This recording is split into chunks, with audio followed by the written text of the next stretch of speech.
एक हफ्ता पहले 10 दिन पहले 5,000 हुआ करते थे, अब 13,000 पे पहुँच गए। पिछले कुछ हफ्तों से हर हफ्ते डबल तो हो ही रहे हैं, और देश में भी दिल्ली में। दिल्ली में हर 5 से 7 दिन में केसेस डबल हो रहे हैं। एक तरीके की मेडिकल इमरजेंसी है। जो हमारी स्वास्थ्य सेवाएं हैं वो जो बीमारी की वजह से जो उन पे वज़न पड़ रहा है, ऐसा ना हो कि वो चरमरा जाए। ये इस टाइम क्राइसिस का समय है, बहुत ही सब लोगों को मिलके इस कोरोना को हराना है। कोरोना विस्फोट के बाद देश की राजधानी त्राहिमाम कर रही है। संक्रमण के बुलेट रफ्तार के कारण दिल्ली दहशत में है। अस्पतालों में कोरोना मरीजों की बढ़ती भीड़ देख डॉक्टर हेल्थ सिस्टम के चरमराने की आशंका जता रहे हैं।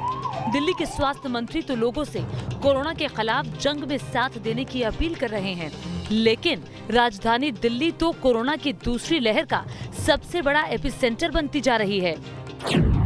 जो इस बारी केस आए हैं पिछली बारी से बहुत ज़्यादा हैं। लास्ट टाइम जब 15% पॉजिटिविटी आई थी तो 8,500 केस थे। इस बारी 15% पॉजिटिविटी के ऊपर उससे दुगने केस हैं, मतलब 13,000 से भी ज़्यादा केस आए हैं।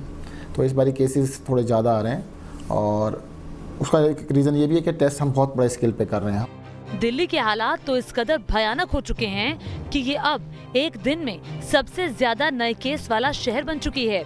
जी हाँ, अब दिल्ली कोरोना की सबसे ज्यादा मार झेलने वाला शहर बन चुकी है। बीते दिन आए आंकड़े भी इसकी गवाही देते हैं। 11 अप्रैल को 10,774 न्यू केस रिपोर्ट हुए, जबकि 48 लोगों ने कोरोना से दम तोड़ दिया। 12 अप्रैल को संक्रमण के 11,491 नए केस आए और 72 लोगों को जान गंवानी पड़ी। 13 अप्रैल की बात करें तो 13,468 नए केस सामने आए, जबकि 81 लोगों ने दम तोड़ा। दिल्ली के अंदर में 60% लोगों को कहते थे एंटीबॉडी बन चुकी है। फिर क्यों ये वेव आई? क्योंकि 40% को एंटीबॉडीज नहीं बनी थी। ये वायरस जब तक चलेगा जब तक 100% लोगों को या तो कोविड नहीं हो जाएगा या वैक्सीन नहीं लग जाएगा। जैसे जैसे म्यूटेशन होंगे ये वायरस यंगर लोगों को ज़्यादा चपेट में लेगा। अगर मुंबई, बेंगलुरु, चेन्नई, कोलकाता जैसे महानगरों से तुलना करें तो दिल्ली इनमें सबसे आगे ही नजर आती है। 13 अप्रैल को नए केस के मामले में दिल्ली टॉप पर रही। दिल्ली में 13,468 नए केस आए। वहीं मुंबई का स्थान दूसरा रहा, जहां संक्रमण के 11,163 नए केस दर्ज हुए। तीसरा नंबर बेंगलुरु का रहा, जहां 6,387 नए मामले सामने आए। चेन्नई में 2,105 न्यू केस रिपोर्ट हुए, तो वहीं कोलकाता में डेली इन्फेक्शन के 1,271 नए मामले आए। सिर्फ डेली इन्फेक्शन के मामले ही नहीं, बल्कि दिल्ली के लिए एक्टिव केस की बढ़ती रफ्तार भी खतरे की घंटी बजा रही है। दिल्ली में इस वक्त कोरोना के एक्टिव मामलों की संख्या 43,510 पहुंच गई है। हालांकि मुंबई में एक्टिव केसेस की संख्या काफी ज्यादा है, यहाँ अभी भी 86,000 से ज्यादा एक्टिव केस हैं।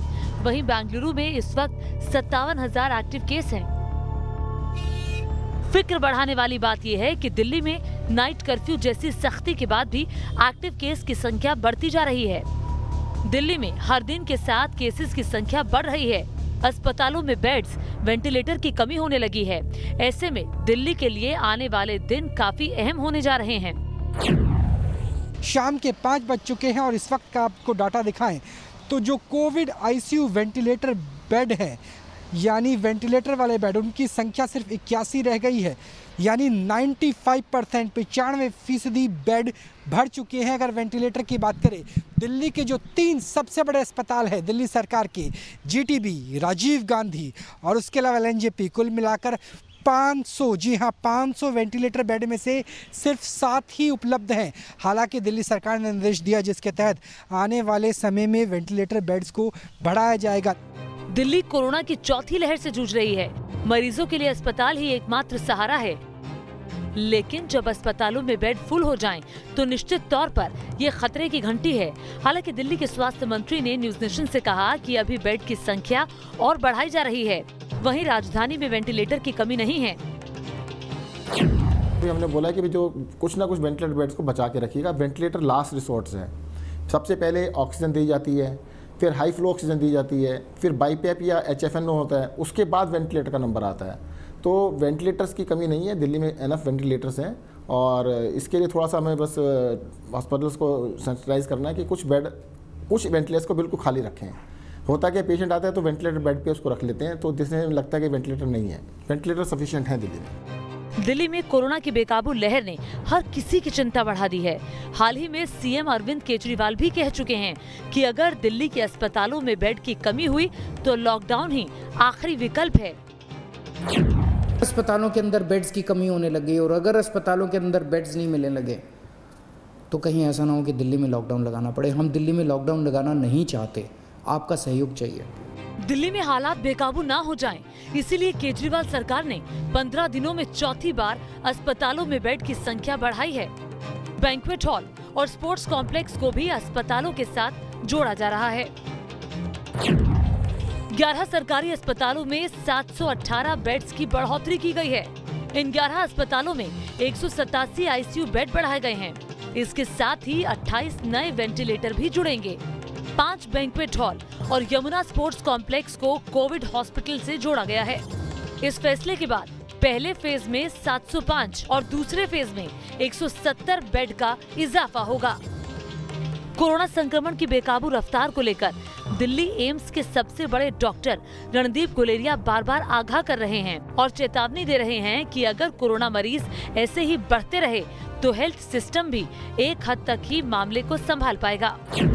हमारे केसेस कम हुए थे जनवरी फरवरी में, और जब वैक्सीन शुरू हुई थी कई लोगों ने ये सोचना शुरू कर दिया था कि अब कोरोना खत्म हो गया भारत से, हमें कोविड अप्रोप्रिएट बिहेवियर करने की कोई ज़रूरत नहीं है।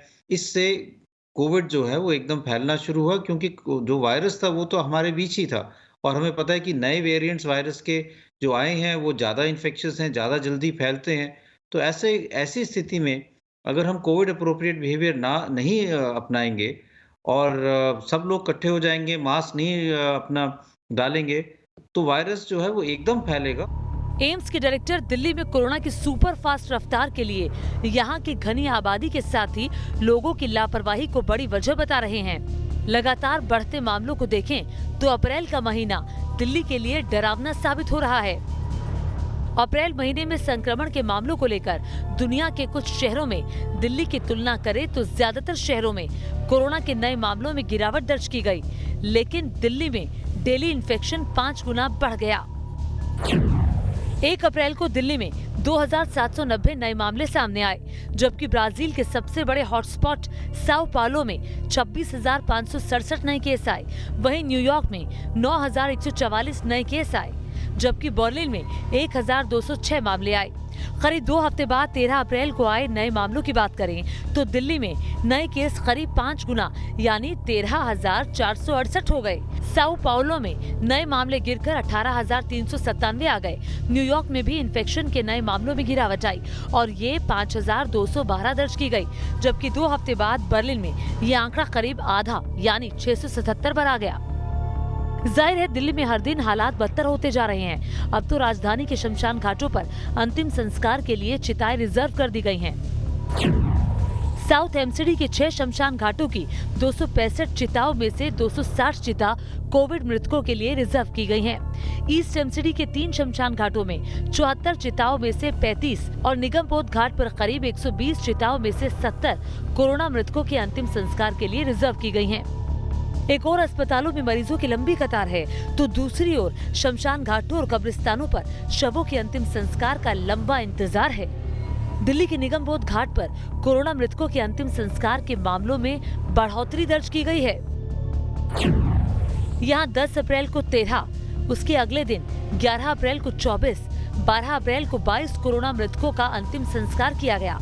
10 अप्रैल को पंजाबी बाग शमशान घाट पर कोरोना मृतकों की 15 डेड बॉडी लाई गई। 11 अप्रैल को 13 और 12 अप्रैल को 27 डेड बॉडी का अंतिम संस्कार किया गया। वहीं आईटीओ कब्रिस्तान में 10 अप्रैल को 9, 11 अप्रैल को 10 और 12 अप्रैल को कोरोना से मरे 11 लोगों को दफनाया गया। आईटीओ कब्रिस्तान के कर्मचारियों का दावा है कि यहां पर रोजाना कोविड के शिकार हुए 18 से 20 लोगों की डेड बॉडी लाई जा रही है। News nation reporter Wajid Ali जब यहां पहुंचे तो उस वक्त भी एक डेड बॉडी को दफनाने की प्रक्रिया चल रही थी।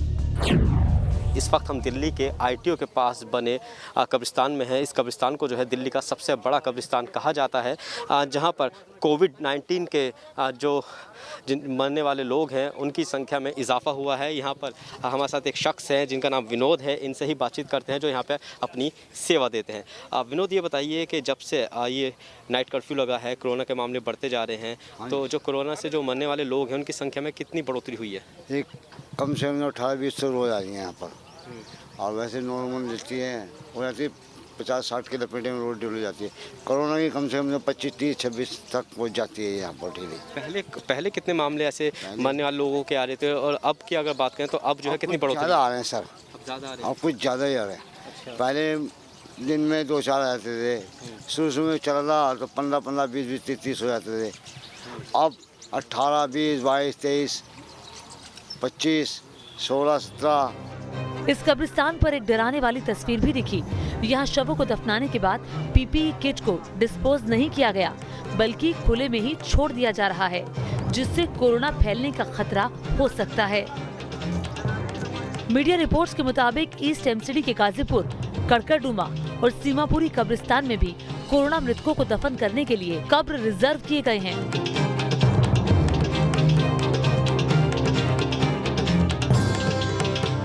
जाहिर है दिल्ली के हालात सुधरने के बजाय बिगड़ते जा रहे हैं, और लोग अगर अब भी नहीं चेते तो दिल्ली में कोरोना का महाविस्फोट होगा और फिर दिल्ली के पास लॉकडाउन ही आखिरी विकल्प हो सकता है। Team news nation. News nation पर हर सोमवार से शुक्रवार रोज रात 10 बजे लेकर आते हैं दमदार 10 न्यूज का बिल्कुल नया शो। यहां आपको दिन भर की सभी खबरें दिखाते हैं अलग अंदाज में। तो दमदार 10 देखने के लिए आप हमसे रात 10 बजे जरूर जुड़िए। हमारा ये शो आप हमारे YouTube चैनल पर भी देख सकते हैं। हमारे चैनल को सब्सक्राइब कीजिए और देखते रहिए दमदार 10।